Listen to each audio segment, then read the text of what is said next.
Okay mga guys, no, mga kababayan, no.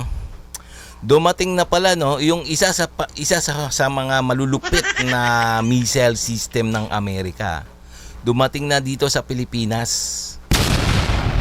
Ito yung tinatawag nilang HIMARS missile system. Ito yung pinakamalupit, isa sa pinakamalupit pinakamalupit na missile system ng Amerika na kayang depensahan ang Scarborough Shoal. Paktay kayo mga inchik. Nandiyan na, dumating na ang missile system para durugin ang mga inchik. Okay, no? So kung bago ka pa lang sa aking channel, please like and subscribe na lang muna sa ating YouTube channel bago tayo umpisa. And also please paki-subscribe din kay Good News Philippines. So itong video na to isa kanya to. So bibigyan natin ng may init na reaction video to, no? Reaction, komentaryo. Pwede rin naman kayo mag-comments dyan mga kababayan, mga guys. Kung ano mga saloobin nyo dyan tungkol sa West Philippine Sea. Tsaka kasi itong West Philippine Sea talagang gustong-gusto, atat talagang kunin ng mga inchik na to, no? Okay, no? Umpisa na natin.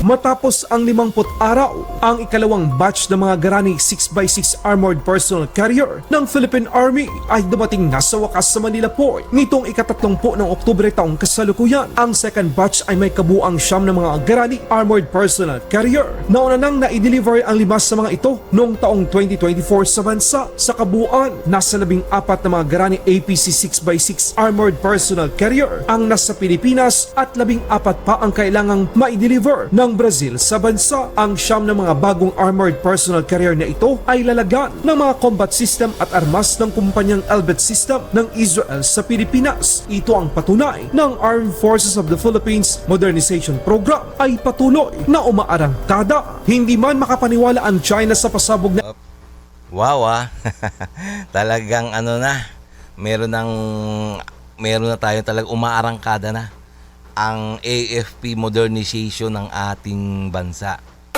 Ito sa pamamagitan ni PBBM ng ating Pangulong Bongbong Marcos. Kaya salute talaga tayo kay PBBM. Siya lang ang presidente na nagsikap na makabili o makakuha ng mga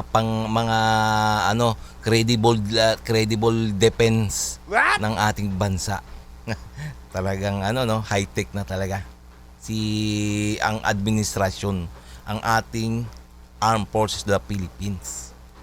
Na inilahad ng Pilipinas at Amerika sa sideline ng ASEAN Defense Summit sa Malaysia. Ang Task Force Philippines na ito ay makakatulong upang tugunan ang krisis at anumang agresyon ng China sa West Philippine Sea. Sa katunayan, inilabas ng isang mainstream media ang isang impormasyon mula sa kanilang source na nakahanda ang Amerika na magpakita ng puwersa sa pamamagitan ng paglunsad ng operasyon gamit ang HIMARS sa Bajo de Masinloc. Ito ay tugon sa hindi makatarungang mga hakbang na ginagawa ng China sa Pilipinas. Ayon sa source, ang option Ayan na mga inchik.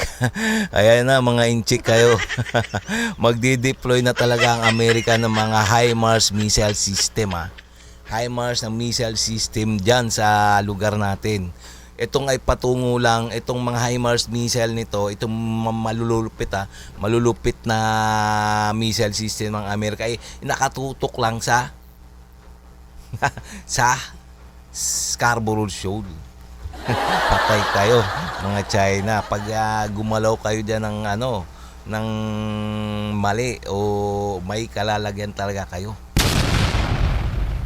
na ito ay nakahanda anumang oras. Patuloy na handa ang Amerika na itulak ang China sa kanilang ambisyon na agawin ang matagal ng teritoryo ng Pilipinas. Ito ang kauna-unahang Ito talagang mga incheck na to talagang nangaagaw nangaagaw ng teritoryo na may teritoryo pagkakataon na inilahad ng magkaalyado ang kanilang panibagong estratehiya upang mapangalagaan ang Bajo de Masinloc upang hindi ito masakop ng tuluyan ng Chinese Communist Party. Ang task force na ito ay nagpapakita ng simbolo na handa ang Estados Unidos na protektahan ang mga karapatan ng Pilipinas sa West Philippine Sea matapos ilahad ng US Secretary. Yes, tingnan nyo naman Tingnan nyo, handang tumulong talaga ang Amerika, si Uncle Sam.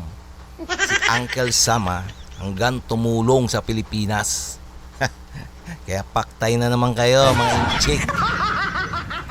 Secretary of War at Secretary of National Defense ng Pilipinas, ang Task Force Philippines, Pilipinas, Amerika, Australia at New Zealand ay nagsagawa ng Maritime Cooperative Activity sa West Philippine Sea. Ito na ang ika-12 Maritime Cooperative Activity na isinagawa ng magkaalyadong bansa sa loob ng Exclusive Economic Zone ng Pilipinas. Ipinakita ng 4 na bansa ang kanilang kakayahan sa iba't ibang operasyon upang tugunan ang mga banta sa karagatang nasasakupan ng Pilipinas. Nagsagawa ang magkaalyado ng anti-submarine warfare, replenishment at sea at cross-deck drills. Ang mga kalahok sa nasabing maritime drill ay ang BRP Jose Rizal FF-150, AW-159 Wildcat Helicopter at A-29B Super Tucano mula sa hanay ng Pilipinas, HMAS Ballarat FF-H-155 ng Australia, Yes. HMNZS Matitindi. Oitora, isang resupply Malulupit vessel na yung mula mga sa New ano, Zealand mga at barko ng USS Fitzgerald DDG-62, isang destroyer mula naman sa US Navy. Sinubukan namang sundan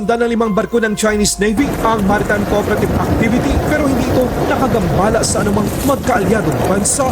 Ayan, ay nakikita niyo yung barko ng mga China diyan, itong mga China. Tingnan mo. Tahimik lang sila. Hindi sila gumagalaw, hindi sila nagpapakita ng ng kabulastugan.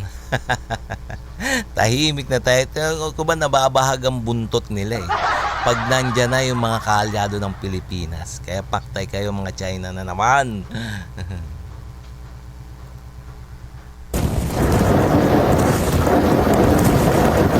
During this activity, we have monitored several foreign intrusions in the area, but nevertheless, they were not able to affect yung activities natin. We successfully conducted all of our exercises and met our training objectives. How many, sir? To be specific, we have monitored 5 unwanted foreign intrusions, pero di naman sila nakalapit sa All of atin. them, Sinabi naman ng tagapagsalita ng Armed Forces of the Philippines na si Colonel Cerces Trinidad ng magkasanim na pakikipag-ugnayan ay higit na nagpapatibay sa pangako ng Armed Forces of the Philippines sa pagpapalakas ng mga pakikipagsosyo sa depensa. Tingnan nyo naman kung mapapansin nyo yung mga gamit ng Pilipinas. Matitindi na ngayon. Matitindi na ngayon. Talagang high-tech na rin. Ayan sa kakagawa ng administrasyong Marcos na si PBBM. Kaya salute na naman. Salute na naman tayo kay PBBM. Nagiging na tayo, AFP modernization na talaga.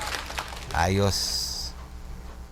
Na nakatuon sa pagpapahusay ng postura ng seguridad sa dagat ng bansa at pagprotekta sa mga karapatan nito sa soberanya sa West Philippine Sea. Yes.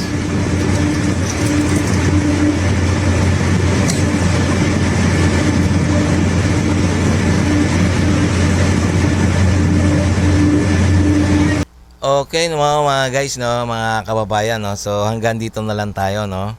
So nakita niyo naman kung gaano kadikit, kung sanggan dikit talaga ang Amerika at ang Pilipinas, Talagang nandyan na yung missile system na tatama sa mga incheck, sa mga barko na incheck dyan sa West Philippine Sea. Kaya paktay na naman kayo mga China, itong mga incheck na to. Pag makulit-kulit pa kayo at talaga nagpatayo talaga kayo ng mga kung ano mang gusto nyo dyan sa Scarborough Shoal. Lilipad na ang HIMARS missile system ng Amerika.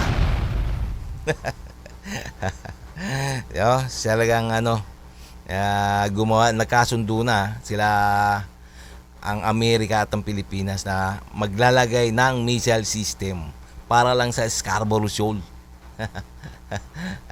Okay, no? So hanggang dito na lang tayo mga guys, mga kababayan. Ngayon kung bago ka pa lang sa aking channel, please kung nagustuhan nyo yung mga ganitong mga reaction video, please like and subscribe na lang muna sa ating YouTube channel bago tayo magtapos. Okay, no? Maraming salamat.